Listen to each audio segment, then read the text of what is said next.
我是瓜皮儿，闪电侠第4季前情提要。白瑞遭到敌我的陷害，以1级谋杀罪被判处了无期徒刑。这间漆黑的屋子曾经关押了父亲亨利，转眼过了1个星期，暴乱的监狱，狱警和罪犯互相伤害。白瑞坐在床上焦躁不安，看着场面越来越失控。白瑞起身制服了所有囚犯。照常的午休时间，白瑞看到了自己亲手抓进来的小魔术师沃克。沃克认为监狱里所有的人都是无辜的，特别是远处那个大块头。沃克沉浸在打饭阿姨额外赠送的布丁之中，刚想和白瑞进一步交流犯罪经验，胃里开始急剧翻滚。白瑞刚想离开，立马有人找麻烦。典狱长及时出现，吓跑了囚犯。他转告白瑞有家属探视，看着艾瑞斯，白瑞把所有的烦心事儿抛到了脑后。其他小伙伴一直没有闲着，全天24小时调查敌我一家人，只等一个证据救出白瑞。转眼到了晚上，沃克的腹泻越来越严重，被送到了医疗室。看着狱警逼逼赖赖，医生抬手就扎晕了他。打饭阿姨和医生全是沃克的老妈伪装的。越狱后，乔来到了案发现场，典狱长给了乔特别关照，让他直接接触了白瑞。得知情况后，白瑞很想帮忙抓回沃克，却因为囚犯身份不得不放弃。监狱外的城市依旧混乱，劫匪绑着炸弹威胁警方，屋内的人质一个接一个消失在了他身后。拉尔夫肩负起了守护城市的重任，不正经的即兴表演是拉尔夫打击罪犯的风格。炸弹被拉尔夫刀枪不入的身体直接吞噬，市民亲切地称他为弹力人。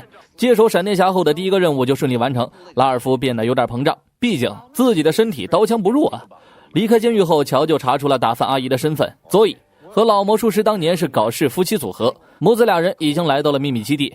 老妈之所以退隐江湖这么多年，全是因为老魔术师就是个老渣男，不顾妻儿自私自利，所以这次救出儿子就是为了亲自陪伴他。沃克早就把老魔术师当成了模范老爹，他才不想跟老妈去过平凡人的生活。为了重新得到老爸的认可，沃克打算去挑战一下城市新英雄弹力人。佐伊无奈对孩子选择了妥协，沃克准时开启了直播间，送给了路过的老铁一发炸弹。拉尔夫看这家伙连超能力都没有，信誓旦旦地赶往了现场，使用出了拉尔夫style，炸弹根本伤不了他一根汗毛，其他的都是白给。沃克拿出滋水枪，一阵硫酸泼下去，拉尔夫终于体会到了疼痛的感觉。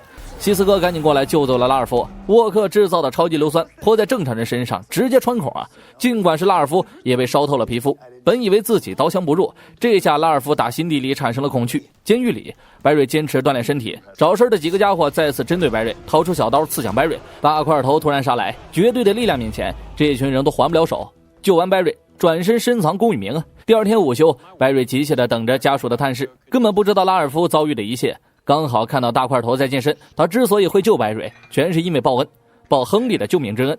魔术师在外面也一直没有消停，每天准时开启直播间。这次母子俩绑架了一对情侣，准备上演硫酸炖肉，两个人再次挑战弹力人。可拉尔夫这次真的怕了，自信心碎了一地啊！看着希斯科特意为他准备的新战衣，也提不起干劲儿。离开实验室后，拉尔夫悄摸来到了监狱，遇到了难事，拉尔夫只想告诉白瑞，他怕这次自己一去就再也回不来了。经历过多少次九死一生的白瑞自然知道这种心情。白瑞只告诉他，能力越大责任越大，克服恐惧战胜敌人，才能让生命变得更有意义。看着白瑞100%信任自己，拉尔夫也决定放手一搏。另外一边，希斯科、威尔斯和冰霜杀手赶了过去，刚接近了人质就发现自己中了圈套，两个人分别被铐上了意志手铐。艾瑞斯扛起枪就准备过去支援，重拾信心的拉尔夫掏出新的战衣就赶了过去。此时威尔斯正忙着中和超级硫酸，拉尔夫及时赶到，为他争取了时间。面对超级硫酸，拉尔夫毫不犹豫地冲了上去，把沃克活活踹晕。佐伊搬动开关，一整桶硫酸就喷向了希斯科凯瑟琳。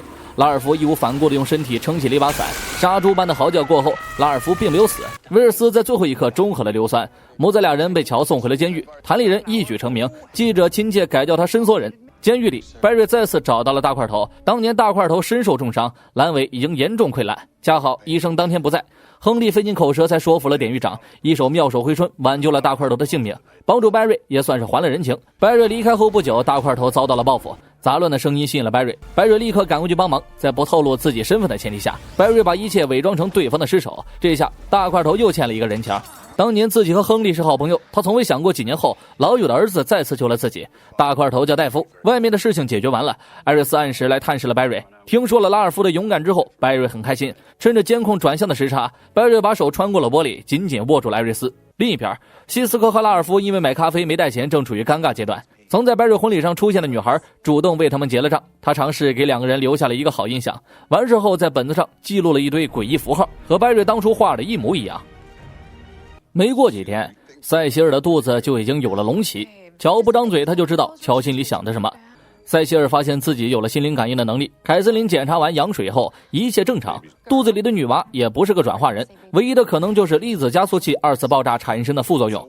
这个能力的出现也许并不是坏事。威尔斯没有任何救出白瑞的头绪，几个星期毫无进展，他们不敢想象白瑞在里面遭受了多大的痛苦。其实白瑞在监狱里已经有了大批伙伴，还有之前抓进来的市长，几个人玩着斗地主。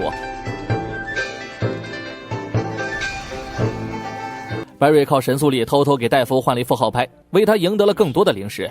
市长输得不服，一不小心说漏了嘴。白瑞过去一问才得知了一切。15年前，一伙人劫持了水星实验室，其中一个大块头枪杀了无辜的警察。戴夫路过听到了枪声，立刻赶过去救警察，只可惜错误的时间出现在了错误的地点。同样是大块头，他被当成了嫌疑人抓进了监狱。幸亏他把这件事告诉了白瑞。此时城市里一栋大楼突然变小后消失了，一个又高又壮的光头男把大楼缩小成了玩具般大小。警方当然查不出任何线索呀。希斯科和塞西尔一起过来帮忙，通过不远处的监控，希斯科查到了犯人模糊的身影，还有他魔术般的超能力。实验室里，白瑞托朋友们帮忙调查戴夫的事儿。威尔斯一直因为没有救出白瑞满心自责。白瑞提出了唯一一个要求，他一定会全力帮忙。乔根据监控中的车牌号找到了车主，就是那名又高又壮的秃头男。房子里摆放了各种模型手办，看起来都和真的没什么区别。秃头男似乎察觉到了异样，随便找了个理由就要赶走他们。眼看身份要败露，哥们儿便大了一把枪开始射击3个人。逃跑时直接把希斯科和拉尔夫变成了玩具。这个秃头男就是15年前枪杀警察的逃犯，戴夫就是因为他含冤入狱。缩小后的2个人就连超能力都被削弱了，他们认识的人中只有原子侠能够缩小。艾瑞斯赶忙请了他们帮忙，调查后发现秃头男偷走了原子侠公司里的设备，顺势坐上了巴士，获得了超能力。看来抓住这个人不但可以解决巴士杀人之一，还可以帮白瑞还朋友一个清白。但眼下必须要把希斯科2人恢复大小，不然这2个小矮人非得把威尔斯弄疯啊。在此之前，2个人必须要在乐高上面老老实实待着。没多久，威尔斯就利用原子侠战衣的材质改造了神速力大炮，一炮下去，2个人没有任何变化，反而让他们的细胞开始迅速破坏，用不了1天的时间，2个小人就会原地爆炸。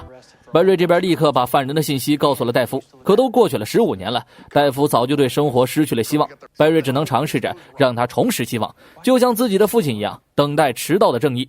慢慢的，戴夫也开始期待出狱后的生活，他只希望自己能够去一次中国四川的甲局藏寨，享受一下与世隔绝的生活。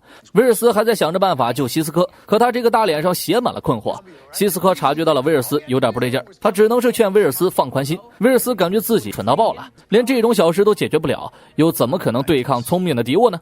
威尔斯毕竟是团队里最聪明的人，希斯科一个提示就让他想到了办法。羊毛出在羊身上，要想变大还得利用光头男的超能力。此时距离2个人去世还有20分钟，光头男又开始收集玩具。希斯科开着无人机想要在对方放大汽车的一瞬间恢复自己，但还是失败了。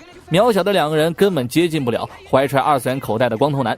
眼看 A 计划不行，威尔斯立即实施 B 计划，他把2个人放在胸口，主动挑衅光头男，趁着对方攻击自己的瞬间放大了希斯科2个人。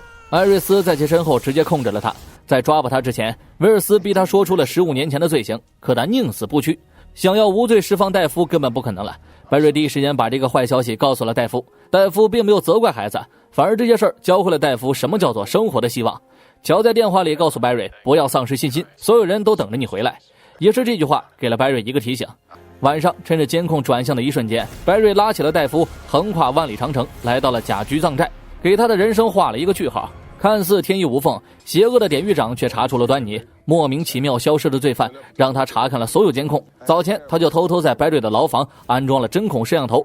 他得知了一个重要线索，白瑞就是闪电侠，而且他提前给白瑞下了迷幻药。邪恶的典狱长终于露出了真正面目，他专门买卖变种人。白瑞和巴士杀人变成了室友，这间囚禁转化人的监狱就是典狱长的生财之路。白瑞和其他人马上就要被卖给人贩子，买家不是别人，正是艾米奈特。